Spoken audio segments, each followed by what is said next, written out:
Welcome to NSTV news. నేను సౌజన్య. ముందుగా ముఖ్యాంశాలు.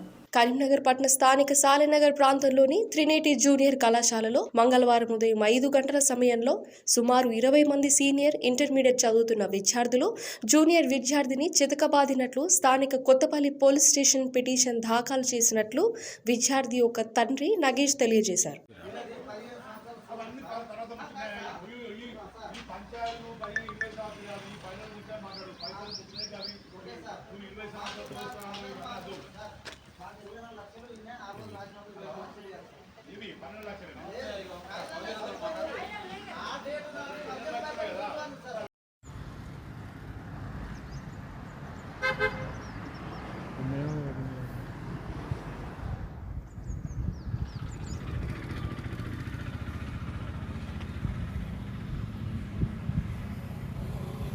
చేయటం